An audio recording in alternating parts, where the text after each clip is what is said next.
One of the things that you guys do that I think is incredibly cool and useful is if you lose a deal, you actually understand why you lost the deal, which you will never hear that if you ask the prospect why they didn't choose you. Talk to us about how that works. I'm Jake Aaron Villarreal, born and raised in Silicon Valley, and here to take you behind the scenes to share what it's like to be a startup founder, the journey they're on, the products they're building, the problems they're solving in an effort to transform industries. I'm excited to have with us today Jason Smith, the CEO and co-founder of Clue. Jason, welcome to the show. Glad to be here, Jake. Well, happy to have you here. I know we had a pre-conversation a few weeks back and really excited to talk about your story and kind of how it all started, but a little bit more for the listeners that don't know who Jason Smith is. He's located in north of United States and Canada. He's a 5-time startup entrepreneur and CEO and co-founder, as we talked about, of Clue, a leading competitive enablement platform serving 500 clients globally, like Dell, Salesforce, Google, and others.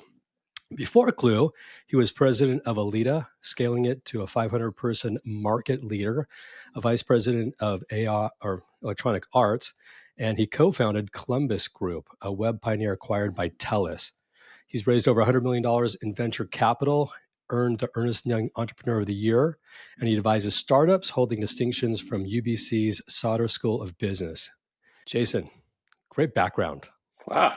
Thanks for that intro. Hundreds of AI startups are launching every month, battling to build their founding teams. As a leader, your job is to get results. When it comes to hiring, that's where it gets tough. So you go out and you try a recruitment firm, but they don't understand your story. They're off target, and when they send you candidates, it's a waste of time. We believe you should never have your time wasted. That's why we launched Match Relevant, because your story is more than just an open role. It's your founder's journey, the problem you're solving, the product you're building, and why it matters. When we work with companies, we make sure we understand your whole story. So when we go out and do a search, we're on target, it's worth their time, they're interested, and more importantly, it's worth yours. And when it comes to hiring engineers, we work to make sure we get it right by deploying a team of seasoned CTOs that have built some of Silicon Valley's best companies. They can collaborate with you in the technical interviewing process, they can be a sounding board, or they can run it for you. When it comes to building teams, there's no time to waste. Let's make it count. If you have a role that needs to be filled, book a time with a hiring guide at matchrelevant.com and learn how we do it. You know, when we talk to founders, and we've talked to a lot on this show, it's always good to understand where people are coming from. And so we always ask the question, give us a little background of your origin story. And sometimes that comes in different flavors. Give us a sense of you. You've been an entrepreneur. You've had a lot of success. You're building an incredible company today. But take us back a little bit farther. As you kind of grew up as a kid, what kind of DNA did you have? Were you always that kid selling products and services to your friends, lemonade stands? Give us a little insight of you. Wow. Okay. Let's go all the way back. Yeah. Jake, I was a little bit of a hustler, I'd say. I grabbed the family lawnmower and took it around the neighborhood and knocked on doors and tried to convince people to let a 10-year-old cut their lawn, and probably mangled a lot of lawns, but made enough money to, get the pocket change that I wanted to go buy, some stuff from the store. And that was maybe actually, in truth, that's probably the beginning taste of, look, you could do it. You could grab something that you maybe have talent wise, equipment wise, and just start knocking on doors. And that was probably the most revealing thing, knocking on the door. Like, it's intimidating knocking on a door, and when you're 10 talking to adults and trying to actually make some money. And then you get to 12 and you hire a buddy. And then you understand the challenge of your buddy showing up because, they're not really thinking about it as a job. And so then you're doing their job for them, or how to pay them and make a buck off them, and all these little things that you learn, just simple lawn cutting business. But I'd say, sorry about that. I'd say probably the most instructive entrepreneurial thing I did is, my mom worked for the airlines when I was a kid. And I had a friend that lived in Vancouver. I grew up in Toronto. And there was a store in Vancouver that sold cool clothing called West Beach. It's actually the founder of Lululemon that actually founded this company called West Beach. And he had this cool clothes. It was kind of surf brandy, and for Canadians that there's not a lot of surf, it was kind of a cool brand. So every time I went out and saw my friend in Vancouver, I would buy a whole bunch of hoodies and a bunch of gear from West Beach, and I'd bring it back to my high school and I'd hawk that. And I realized there's a bunch of learning on that one too, because you bring this stuff back and you sell it to all these early adopters, and then you bring more suitcases back, and suddenly those early adopters are gone, and then real selling has to begin, and you end up with inventory, and you wonder why you've done this. But good lessons on just trying to make a buck. Yeah. I know it's funny you bring up Lululemon. I saw the founder speaking about his early entrepreneurship and, starting with that store and then eventually kind of coming on to the idea of, what could they do different for women? And eventually we all know the story of where that company went and the success there. You never know where your ideas are going to come from. And I think one of the problems that a lot of people that have never started a company have is, what do I want to build? What product do I want to bring to market, or what service can I bring to market? We always go back to, what problem are you trying to solve? And is there enough value in bringing a product or service to market that someone's willing to pay for it? But the inspiration of those ideas come from different places and different times.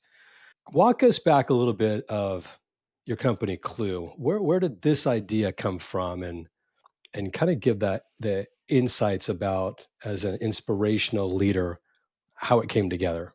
The origin story clue is quite simple. I was running a company previously called Vision Critical, now called Alita, and it was about a 500-person company. We had about 100 salespeople. And I remember sitting on a call. I was president of that company, and I was sitting on a call with one of my salespeople, where a very educated prospect was on the other end, and was asking us how we compared to a certain competitor. And the salesperson started kind of bumbling along an answer that I'd heard before. It wasn't bad, but the prospect doubled down and said, "Huh, interesting that you'd say that you're not as good, or you're better there, and they're not as good over on this other point. I got a demo from them yesterday, and they seem really good at doing that. So tell me again how you're different." And there was this moment when the salesperson was either faced with, well, two roads. One, I'm going to make stuff up now because like I'm caught and I'm on my heels and I don't know the answer of truly why I'm differentiated. Or I admit that I don't know that. And unfortunately, the salesperson started bubbling down the, well, this and that, and throwing out a bunch of things again to an educated prospect. It was like that, none of it resonates. And so you lose trust in the deal. And as I watched that happen, I thought, this is crazy. Like, we should know everything about our competitors. So I actually asked our product team to build a wiki of everything we could find about our competitors and put it into something that our salespeople could use. And it was awesome for 2 weeks. And then it got out of date. And then people wouldn't go when it was out of date. And then people wouldn't update it because people wouldn't go. And it became this flywheel. And that was the moment where I'm like, somebody needs to fix this and solve this. And um, before I started the company, I took a trip with my kids, Jake, that I don't know if we want to go down that path, but there's something that I did ahead of it to reset. But that was the idea that was in the back of my mind throughout that entire trip. And when I came back, we set about trying to build the company that would solve that problem for that moment of that salesperson asking and responding to, how do you compare? Yeah. Well, it's a problem that every company has, which is a great opportunity for a product you're bringing to market, whether it's, enterprise and you have thousands of sales reps, or maybe middle of the pack. But there's always opportunities to sell, and you always get the questions that you need to answer, which are, how are you different than your competitor? What do you do that really should be worth me spending the money with you versus somebody else? And having that information, top of mind has always been a challenge, I think, for everybody. Sometimes you get lucky and they don't ask the questions you don't have the answers to. But if you were to somehow magically snap your fingers and have every piece of data that you could get access to, have it in front of you when you need it, you got to at least try it. That would be my gut instinct. Um, but you talked a little bit about something of a travel, which, I've traveled a little bit myself, and you know I know that it's not always the right time to travel, especially when you're working. But sometimes there's a need to kind of get away and kind of look at life and look at the world differently. I know you've traveled. Leaving mid-career or even part of your career of taking some time off is tough, but you did it differently. Walk me through a little bit of what you shared about your experience in your travel. Yeah, I'm sure you've got a lot of entrepreneurs listening, and it's I think the cool thing about an entrepreneurial journey is you really have chapters in a book. They begin, they end, and sometimes those are natural conclusions. Sometimes they die off, and so I always look at those chapters as a moment to sit back and reflect and think about resetting and what do I want to do next, and gain the energy to actually do it. In this particular case, I've been 7 years of building Vision Critical, went from 0 to 500 people, great success, and exhausting. And I had two young kids. During that process, and I missed so many bed tuck-ins and so much time with them that I had this moment. I think it was a 7 p.m. call at night that I was having with a couple members of the executive team, and I was looking at a picture of my kids, and I realized, oh my gosh, it was two pictures actually. One when they were born, and the other was now they were 7 and 8 years old. And you just saw the difference there. And I'm like, wow, I've done this all while building this company, and I've missed a lot of that moment. And so I think as entrepreneurs, we're very binary. We tend to go all in on things. And that was my approach to, resetting kind of the parental connection with the kids. It was, I think if I'm going to do this, it's not a week-long holiday somewhere. I'm going to quit and I'm going to go around the world. And my wife left her job. We bought 4 around-the-world plane tickets, and then we started mapping, like, where do we want to go around the world? And it was 13 countries, including Egypt in the middle of the revolution that we went through, and some wild stories. But, I think the TLDR, just great connection. And like we do with our businesses where we're all in, I was all in on my family. And literally all the business ideas that I had on that trip, I'd write down a little book, and I'd close that book after I got the idea out. And then I would get back to the moment to experience wherever I was, where it was, whether it's Costa Rica or Tanzania, there was this like, get in the moment, get with your family, and do what we do in our businesses, which is in the moment and always focused on our businesses. So it was a very rewarding year. And I came back, very, very focused on now what to build next, just by actually, ironically, focusing on my family and letting the thoughts percolate in the back of the head. Yeah, it's amazing. You're one of the 1%ers of the world that will ever do that in their life. And maybe it's less in terms of just taking time off and being able to go out and explore and learn and have maybe a different worldview, but coming back with business ideas that you might not know about or think about when you're in the trenches just running a company. Um, but when you come back and then you start to formulate, okay, here's what I want to do now, and it's going to be this idea of clue. Um, you didn't do it on your own. You found a co-founder and you guys built what you have today. What was the journey of finding that co-founder? Because it's like finding your partner for life in some ways. Got to make sure they think like you think, or you collaborate at the same capacity. Like what was your process in finding a co-founder? Because we talked to so many companies that they're solo founders and they had kind of tried it, didn't really work out, but sometimes you need to give it more time. What was your strategy? I think the co-founding question is such a good one. It's such an important one. It's easier and harder, with a co-founder in many ways. So I have great empathy for those that have multiple co-founders and have the challenges that kind of erupt, downstream, and solo founders that are trying to do it. My own story was this. So first, this is my fifth company. So I've had some battle wounds around what it's like to have founders and some of the tension that goes with that. When I was coming straight out of university and starting my first company, you're naive and you have ego in a way that you probably shouldn't. And so when you're in a co-founding relationship there, and you get some success in that first business, suddenly you start to kind of believe things that maybe you shouldn't be believing at that age.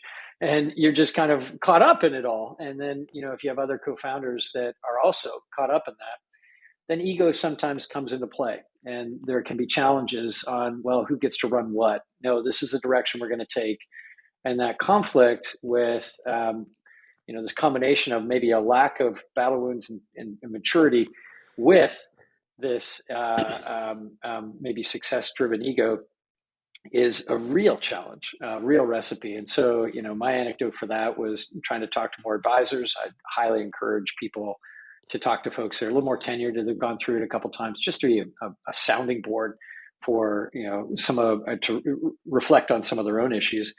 But my own journey on this one was, fifth company, I kind of knew what I wanted, and I kind of knew that I would not tolerate certain things. And I knew for certain that I needed complementary skill sets. So in my case, I'm not a technical co-founder. I needed somebody that was going to be really strong technically strong, and also could potentially scale and manage a big team. And so I refused to start the business until I had that, and I had the financial luxury to be able to do that. But literally, I spent, Jake, a year in coffee shops, and even more. It wasn't just the co-founding relationship. I came back from that trip with 17 different ideas.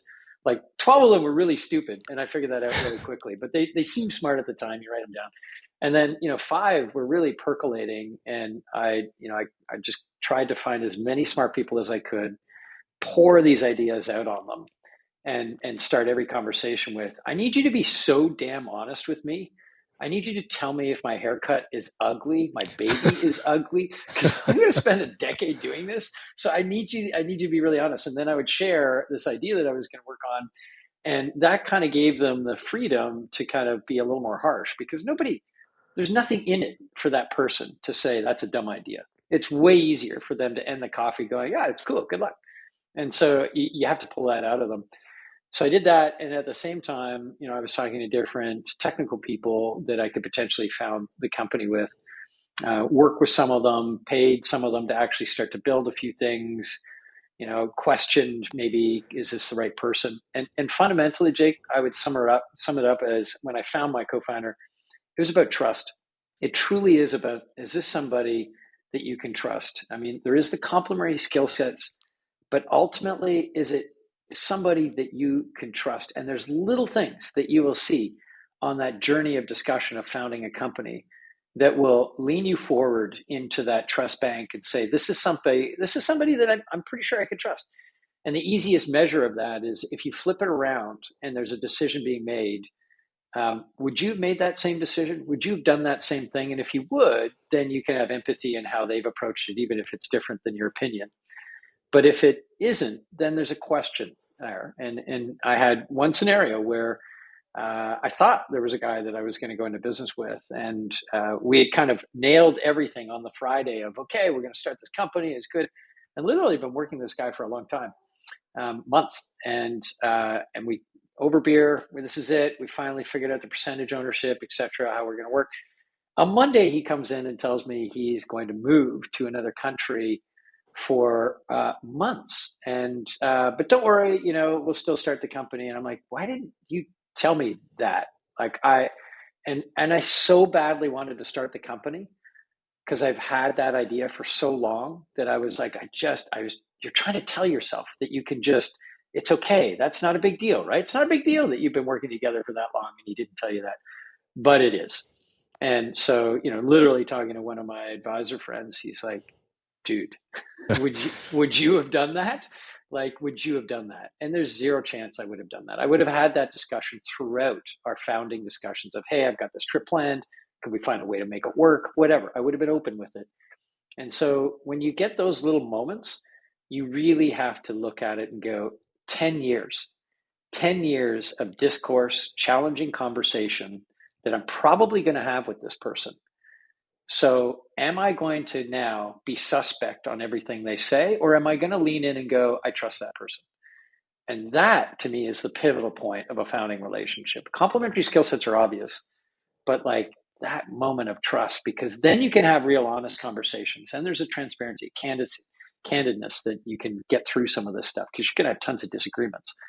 But it's like, do you trust them? And if you can't trust them, and as soon as that's broken, that's how companies fail. Yeah. Yeah, no doubt. That's incredible. Just for the insights, how many people did you talk to before you finally said, I think I've got the right one? I literally, like, it's actually embarrassing. I probably had 500 plus meetings that year. I would go I would sit in one coffee shop and I'd have like, you do your coffee and then you'd have juice and then maybe a muffin and I'd have three of those meetings and then I'd go to a new one because I'd feel kind of embarrassed that I was in the same one. And then, a decaf in the afternoon.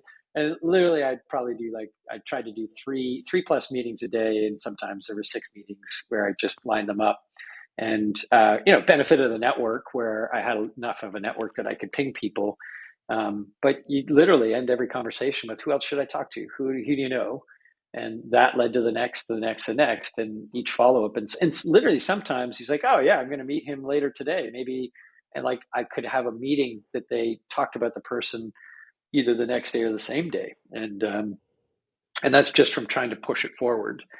And here's the other thing in the founding piece that I found really interesting. When you have these ideas, you're baking them in your own head and you kind of get more and more conviction around them. But when you have these smart person meetings and you sit across from somebody that you respect and you're pouring out this idea from them and you see them flinch and that eyebrow slightly raise and you give them the permission to give you the honest feedback, there's this moment when they challenge you and you're going to either be like stumbling back and leave that meeting going, yeah, I don't know if I'm that motivated, or screw that. Let me see if I can prove that wrong. And you're gonna lean in, and whatever data you find or something you reveal, you're gonna go, I've got more conviction or not. And those are super important steps for you to build the kind of the armor that you're going to need to get through like years and years and years of pain. Like you're not starting a company going, awesome, where's my TechCrunch article? Thanks for the 50 million pre-seed round. Let's go. Like it's painful. We all know that. And so Yeah. so you need to build a conviction through these meetings where people challenge you. And if you're stumbling after those meetings and feeling, you always feel doubt, but I mean, like, you're not motivated to go try and figure out why that might be wrong or might be right, then I think that's a gut check moment and you're not ready to start that particular company. Yeah. That's amazing. It also, I think, helps you understand people in general. As you grow and build your company, you have to hopefully get the right co-founder or founders. But then also, as you build your founding team and you add more people, then you start to scale. Like your intuitive thoughts about people, and then are they the right fit for the company? There's a lot of value that you also probably gain through that experience. That now you can shape the company the way you want to with the right type of people. And I think that's really a great way to build and scale a healthy company. Um, let's talk a little bit about the company itself. So I talked about, I have to create something that people are willing to spend money for because they see the value. And we have a general concept of what you're building. Um, walk us through a little bit of the company today. We're working with a lot of AI companies. A lot of companies have platforms that AI is embedded into it, but just functionally, walk us through what a salesperson gets if they were to use your product. Yeah, great, great. I'd love to give you a bit, and I'll try not to make it too pitchy. I'll try and give you kind of the real meat of it. Yeah. Like a lot of companies, we've been playing in the first gen ML era for a long time, and then Gen AI came along and kind of supercharged all the work that we were doing. But at the end of the day, the process. I'll start with the process, and then I'll give you the kind of the seller moment. It's there's a whole bunch of data from a whole bunch of sources. Some of it's out external on the web, your competitor's website, job postings, LinkedIn, lots of blogs, lots of articles, lots of press. But the web page changes are kind of super interesting, where your competitor will change things on their website, and it could be like a small price change or something that they add to a tier, or a case study that's removed, meaning they probably lost that client, and a case study that's added, meaning they gain that client. And these are just all little signals that if you can gather them up, they start to get pretty interesting for a revealing story. That's external data. Then there's like internal data, and working with our clients, they got gong calls. They'll record sales calls, and there's a whole bunch of meat in that. They'll put things in notes in Salesforce. Slack conversations. There's usually competitive intel channels where they're like, anybody come up against? Yeah, I heard these guys, and there's a whole bunch of data that comes in there. Emails as well. Those are kind of the internal sources. And then there's license data, like Gartner and Forrester do great, reports that you can get your hands on. And then there's a whole bunch of thin slices on each industry that you can kind of license up. And the last thing that we're really heavy on is interviewing, is win loss, is talking to buyers. Why'd you choose them? Why'd you choose somebody else? And really getting the cold hard truth from the buyer directly. And if you do it through a third party, you get all sorts of reveals like, oh, it really a bro culture. Oh, wow, didn't realize that. And that's not something they're going to tell the rep, right? So you get all this great data. So those are kind of the data sources, and you fish through those, and then you put all the good stuff in front of a product marketer who puts their spin on it, contextualizes it, and makes artifacts. And those artifacts could be like in the AI age, like just ask Clue and you just ask for something and it'll give you kind of the output back. Or it could be like a battle card where it's kind of preset and go in and here's everything you need to know, from a quick dismiss to landmines they're going to lay to strengths and weaknesses, pricing that they've done in the past. So that's kind of the product. The salesperson, how it manifests itself, like salespeople wake up every day and they got 30 deals in their pipeline. They don't want to know more about the competitors. They just got to get rid of them in a deal. And so they're sitting there going, all right, I got the economic decision maker. I understand the budget piece now. There's some maybe compelling event. Oh, you're talking to who? Okay. Yeah, this is how we compare. And you always get that question. So like 99% of deals, like the buyer is going to be looking at somebody else. And so you've got this moment of how do you compare? And they're either going to directly ask that or they're going to be fishing it through questions where it's like, so you guys, are you able to do this level of reporting and kind of tie it back to the, okay, can you show me that? And we're in this like tell show moment for a lot of our products. And a lot of them kind of look the same. And so there's like this very subtle edge that you'll gain throughout a deal cycle. And all of that, if you know that competitor, you can pick up the signals. Oh, they're using words like tiles instead of boards. They're probably talking to so and so. Yeah, you're actually explicitly asking about this feature that I know my competitor has that I don't.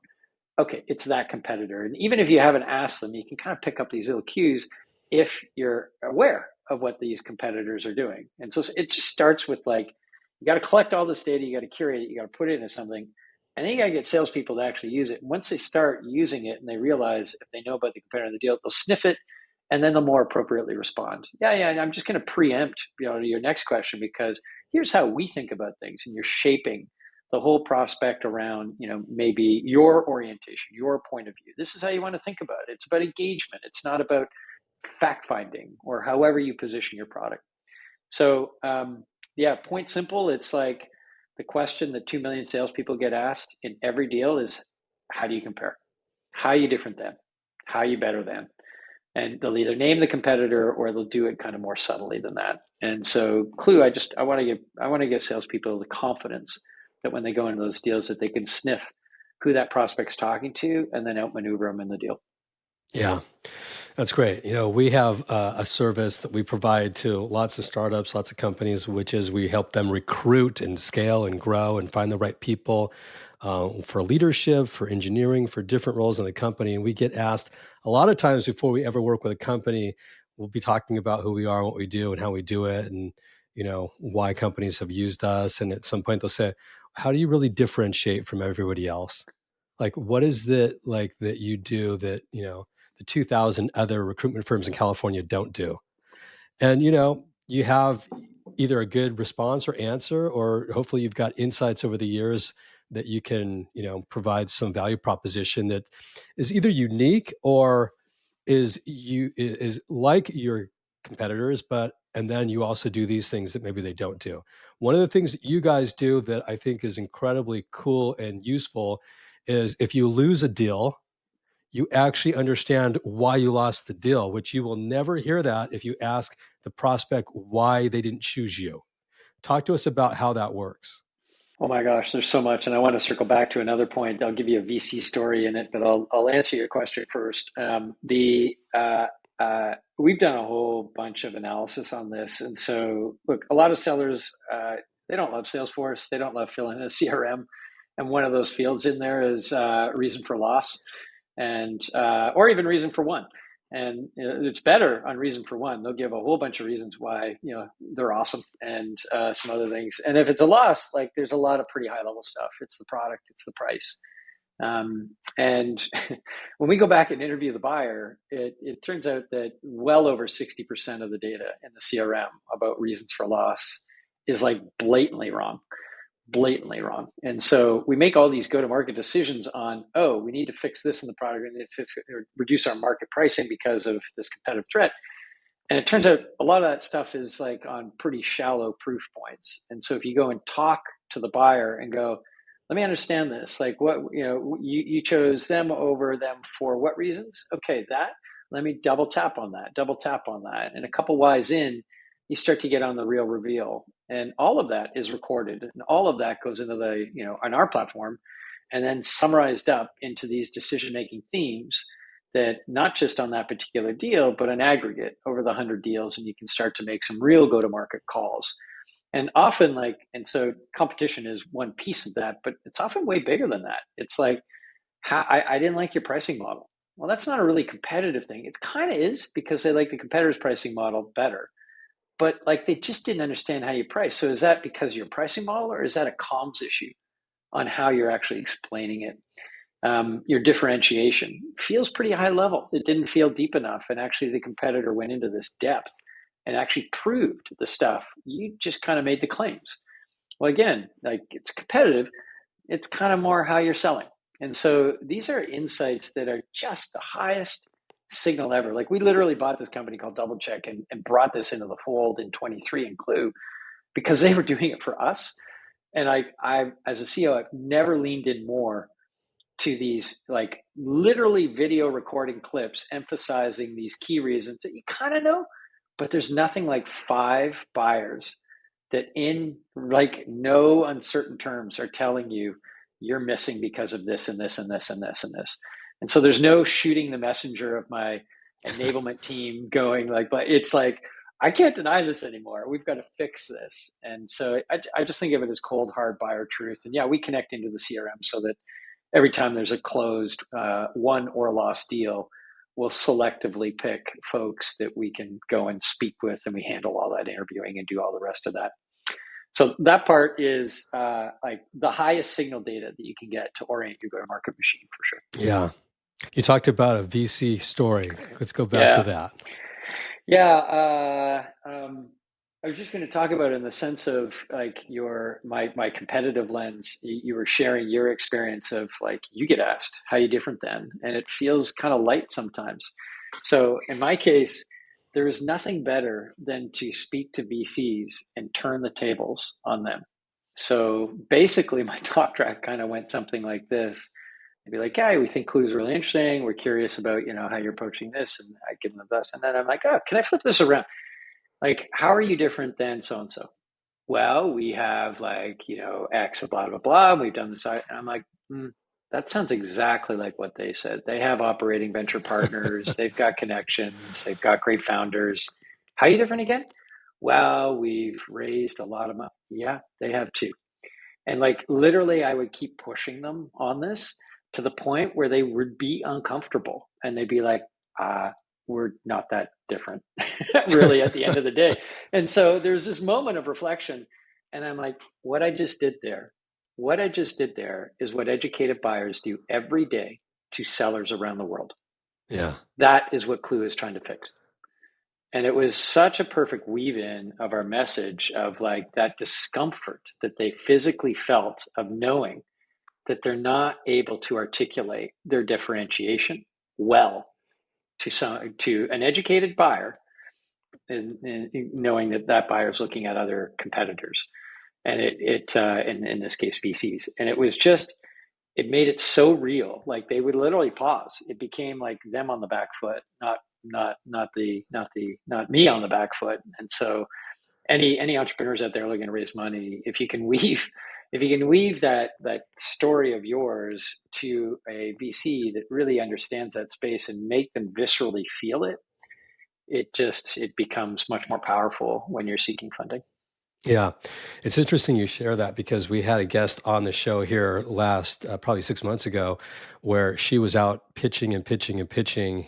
Sometimes you have to pitch, a few times, and sometimes it's hundreds of times to get your funding. And I'm sure you know, and a lot of founders know what that process is like. But she had gone through this multiple rounds. And then at some point, she just said, you know what? I'm going to reverse the conversation. Instead of me going up there and presenting on what we do, why we're so great, why you should invest in us, she reversed it and said, tell me about why a company like ours would be interesting for your portfolio. Tell us about how you would support companies like ours and where does it make sense for you. And when she turned that, the conversation was different, the energy was different, and the response and the result was different. And I think within a 2-week time frame, she had 4 term sheets.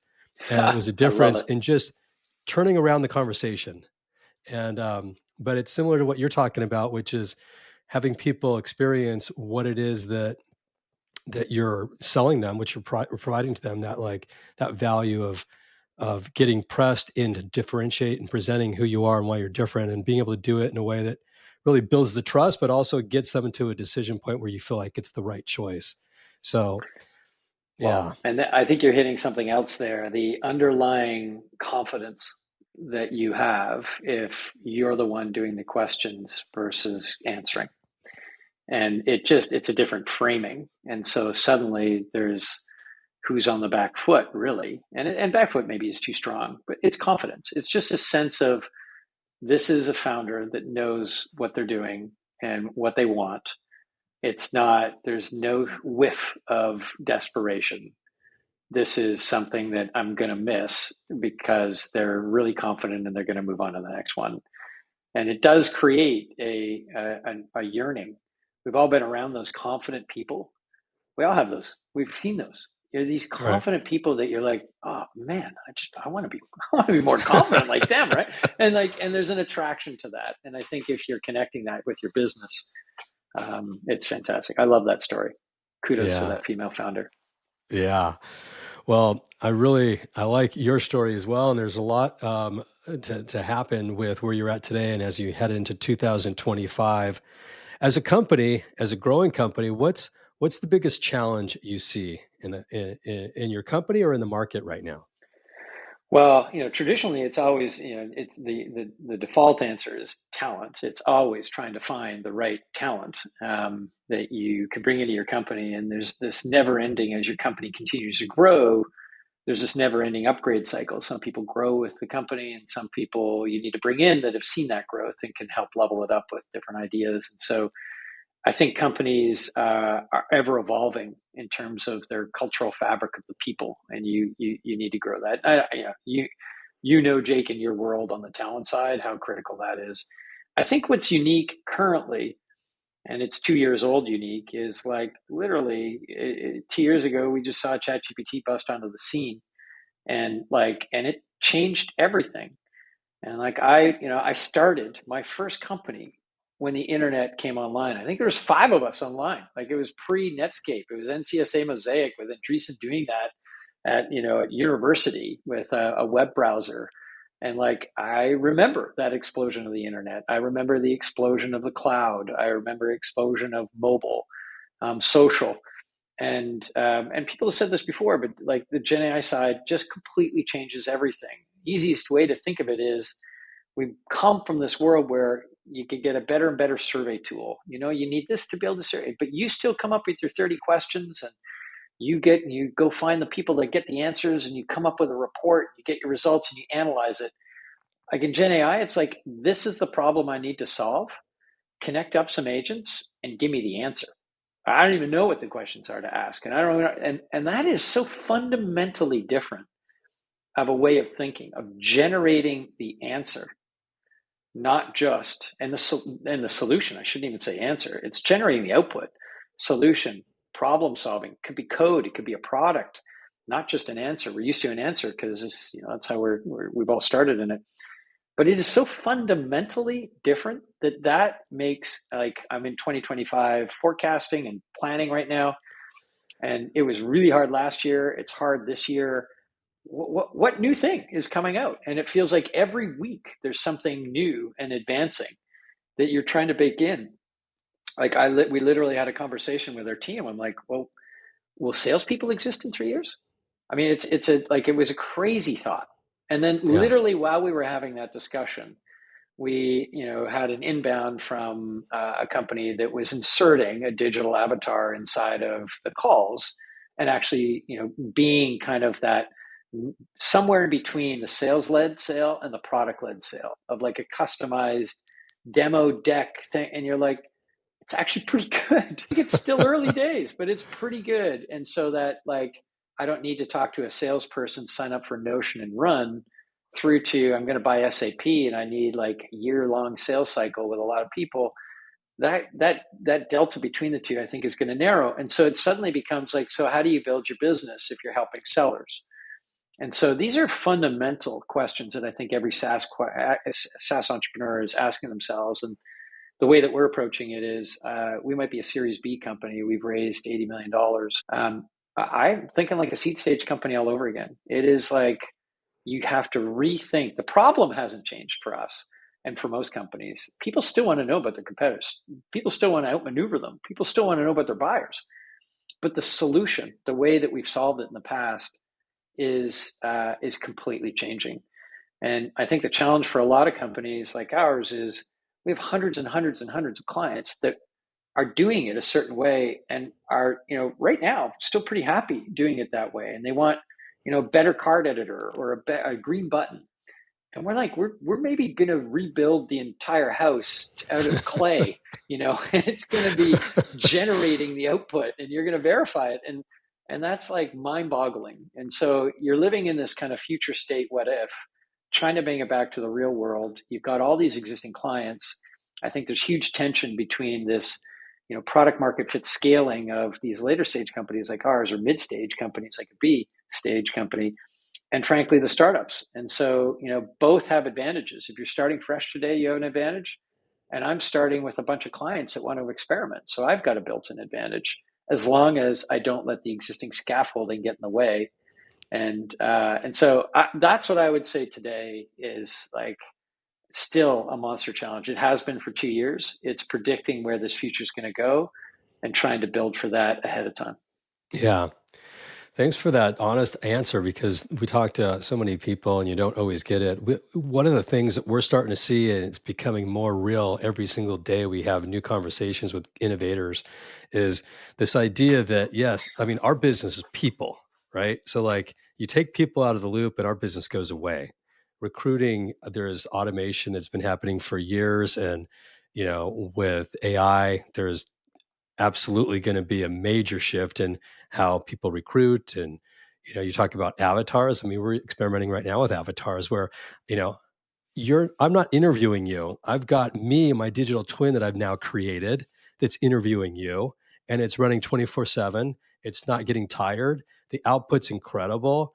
You can see subtle differences where every once in a while you're going to see this, these hands move, and it's like not really at the right time, and the eyes might be shutting a little bit too early, or the mouth, but the output is the same. Like, tell me these 15 answers to these questions, and I'll assess if that's the right fit, and I'll put it into a CRM, and I now know ranking that these are probably the 10 best candidates out of the 200 that were interviewed.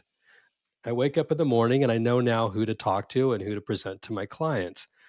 That's a different landscape. And so we see a world in the future, and I don't know how far away it is, where you might not be hiring people, you might be hiring agents that are created for every level in a company. I mean, that's kind of big picture, but we've all heard this.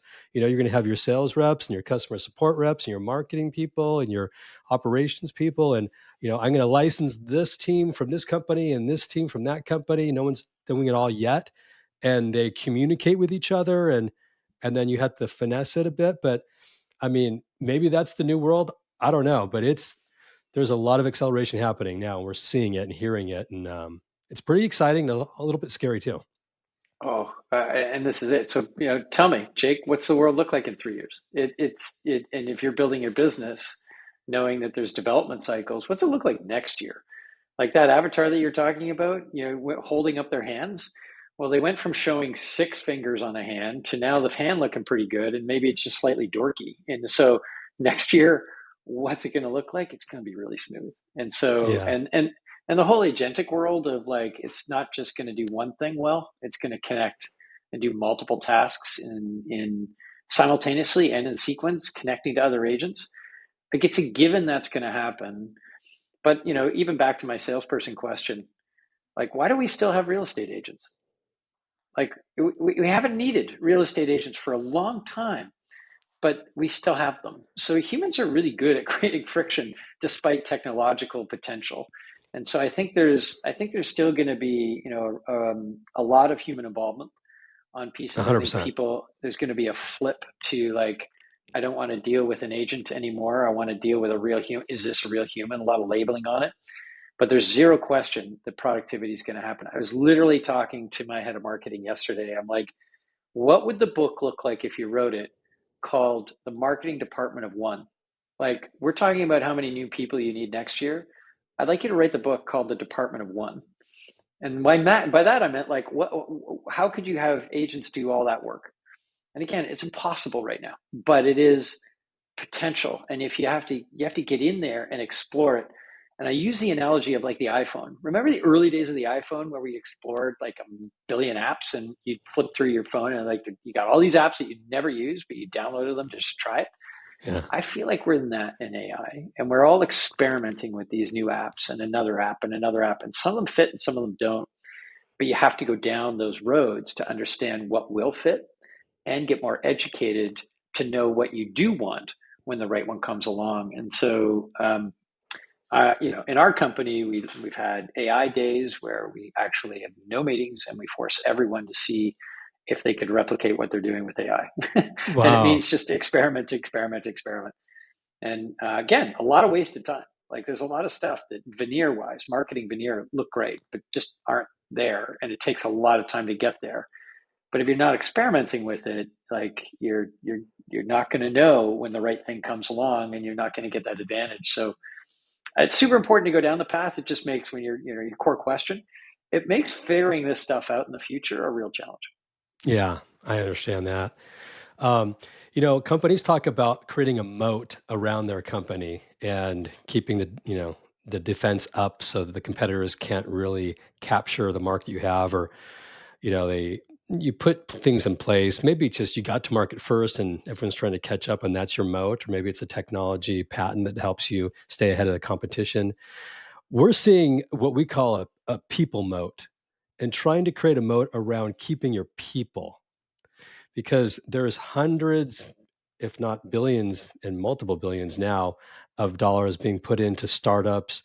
But now these are not just small startups, they're the big FANG companies and the big AI companies that have $5 billion in funding, and they're trying to ramp up their teams and hiring 1,000 in 6 months and more. And they're looking for people everywhere, including going to the smaller startups and saying, you have a team of 8 people that are all really good ML engineers. And even though we have 1,000 people, we want all your people too. We're not going to buy your company, but we're going to start messaging your people, and you're never going to know about it, founder, but your people are getting hit 3 or 4 or 5 times a day. And eventually that number is double their salary and more equity and a product that's got a brand. And, you know, you get that email that says, I'm giving my 2 week notice, and you didn't really even know that they were looking. So creating a moat around your people is engaging with them better, understanding what their career journey is going to be like with you. What's it going to be like in terms of their satisfaction level, and having those honest conversations to keep them loyal. What's your thought around keeping your team, building it, but also making sure that the transparency is there and you know where your people are at? You ever seen that show Severance? We just remove all cell phones and force them to stay at work the whole time. So provide vetting. No, I think you're hitting a very, very valid question, and certainly it was nut bar in terms of that level of recruiting and poaching that was happening a couple of years ago with the Fangs hiring less. It's been slightly better for the top talent poaching, but there's a handful of fundamentals, and I think people need to be inspired. We talk a lot about the vision and mission that people get, and like the cold hard, the majority truth is the majority of us aren't saving the world with what we're doing, and so it's hard to be super inspiring on that particular saving the world piece. What is inspiring is doing something that really does provide value doesn't hurt the world and provides meaningful value that your customers are actually really getting benefit out of. And if you can articulate that in a way that resonates for the people you're hiring, I think that's a huge one. But the number one thing for me is other people. Other people. It's who you're with. And if you feel like you're with your people, you're staying. And there's a risk when you leave that tribe, that community that you've developed. You ever gone to those hotels where you're sitting around and you're looking like, these just aren't my people? And there's this moment where you're like, this doesn't feel like it. And there's other places or hotels that you might go to and you feel like you fit in more. And that's normal. And we're all looking for that level of community. And so if you can combine all of the basics, you gotta comp people right. You got to give them the autonomy. You got to give them the authority. You got to have a great culture, and in my opinion, that means you need to be able to be candid, but you can't have the right to be candid without having some care and curiosity about that individual and their opinion first. If I care about you and you feel that, and I'm curious about your opinion, then I have the right to be candid. If I don't start with that, if I feel like I'm on a if I you feel like I'm on an upper pedestal or something looking down at you and I don't care about you, when I'm candid, I'm a jerk. I'm not like trying to help you. And so like you need those things. But when you're surrounded by a bunch of people that are all trying to elevate, that are all achievers, other achievers want to be around that.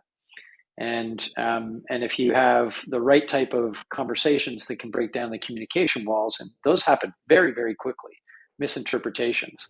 And so that's back to that candidness of being able to be direct, peel back the veneer.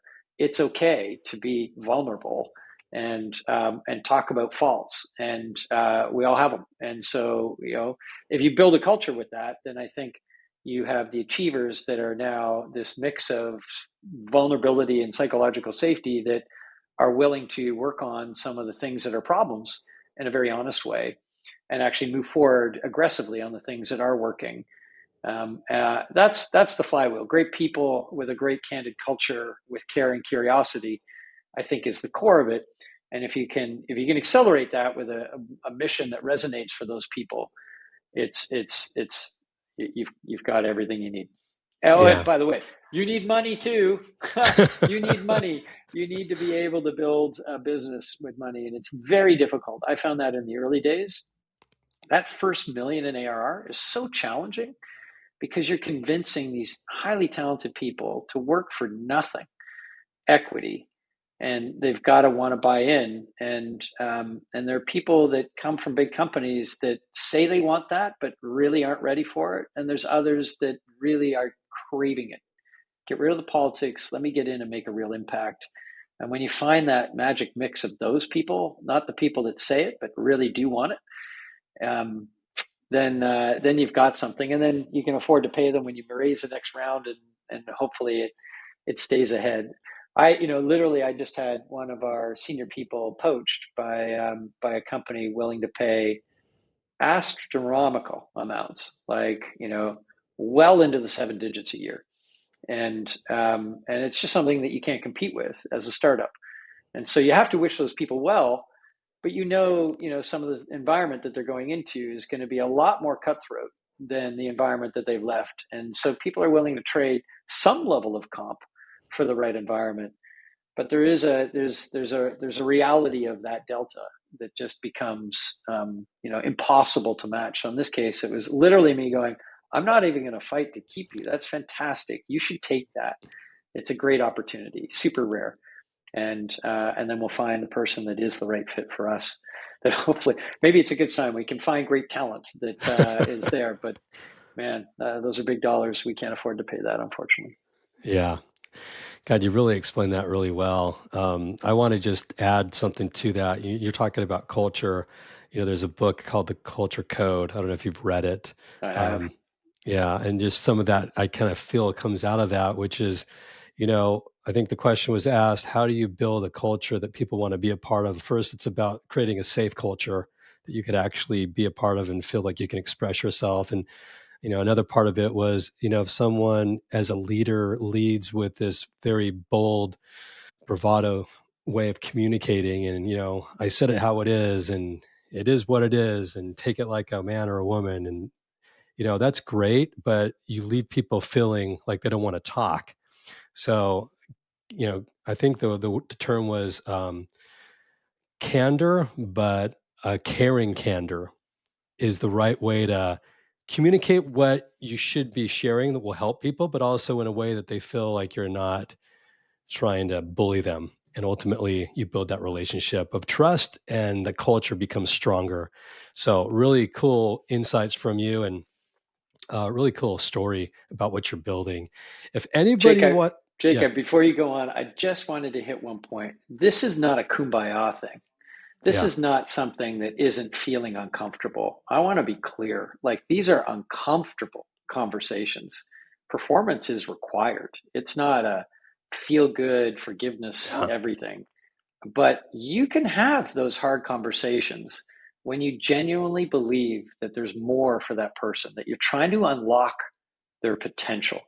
And they see that, and that's part of the care. And I'm curious about your opinion. What am I missing? Educate me genuinely, not just saying that.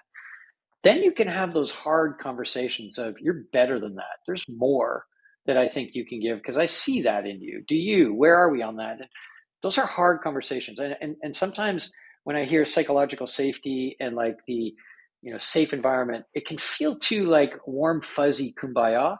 That ain't what we're building in startup land. It's yeah, hard. It's yeah, just you can have hard conversations and still feel like people got your back. yeah. I also think there's a certain standard as a leader you set.